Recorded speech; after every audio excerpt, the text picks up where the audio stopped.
আসসালামু আলাইকুম সম্মানিত দর্শকবৃন্দ। আজকে আপনাদেরকে যে ঘাসটি নিয়ে কথা বলবো এটি মূলত আমেরিকান ঘাস বা গুয়াতিমালা ঘাস।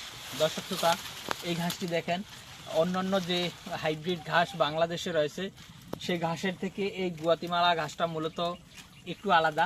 এই ঘাসে আপনার অন্যান্য ঘাসের থেকে বিশেষ করে এই ঘাসে আপনার প্রোটিন, ভিটামিন বা ক্যালসিয়াম এইসব উপাদান কিন্তু পর্যাপ্ত পরিমাণে রয়েছে। পাশাপাশি এই ঘাসের যে পরিমাণ ফলন হয়, দর্শক, ফলনের দিক দিয়ে কিন্তু এই গুয়াতিমালা ঘাসটি সবচেয়ে বেশি সেরা বা সবচেয়ে বেশি ফলনশীল একটি ঘাস কিন্তু বলা যায়।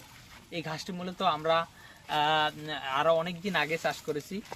বিশেষ করে আমরা প্রথম যখন বাংলাদেশে এই গুয়াতিমালা ঘাসের কাটিং আসলে সেল করা হয়, তখনই আমরা আমাদের জমিতে এই ঘাসটা এনে লাগিয়েছি এবং তারপরে আমরা আস্তে আস্তে আমাদের জমিতে বাড়িয়েছি। আপনারা হয়তো প্রথম যে ঘাস গুয়াতেমালা বাংলাদেশে আনা হয়েছিল তখনকার যদি ভিডিও দেখে থাকেন তাহলে হয়তো বা শুনে থাকবেন বা জেনে থাকবেন যে তখন অনেক বেশি এই গুয়াতিমালা ঘাসের কাটিনের দাম ছিল।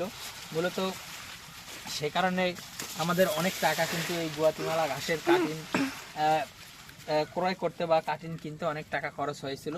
তো দর্শক, মূলত আমরা সেই আরও ১.৫ বছর আগে এই ঘাসটি আমাদের জমিতে প্রথম লাগিয়েছিলাম। তখন আমাদের জমিতে হওয়ার পরে ৯ মাস বয়স হওয়ার পরে আমরা আবার এই জমিতে এনে এখানে লাগিয়েছি। তো দর্শক, এখন আবার এই জমির ঘাসের বয়সও আবার ৯ মাসের মতো হয়ে গিয়েছে, প্রায় ৯ মাস। কোনো কোনো জায়গায় ওদিকেরটা আরও কম হবে, তবে এদিকেরগুলো আরও বেশি বয়স হবে।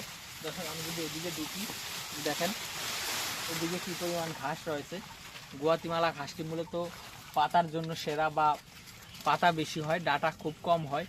আপনারা হয়তো যারা গরু ছাগল পালন করেন তারা হয়তো বা বুঝতে পারবেন যে যে ঘাসে পাতা আপনার বেশি হয় সে ঘাসে গরু ছাগল বেশি পছন্দ করে বা বেশি খায়। তো দর্শক, আপনারা যদি এই আমেরিকান গুয়াতিমালা ঘাসটি চাষ করতে চান তাহলে আমাদের কাছ থেকে এই ঘাসের কাটিংগুলো সংগ্রহ করতে পারেন। আমরা সারা বাংলাদেশে এই ঘাসের কাটিংগুলো ডেলিভারি দিয়ে থাকি।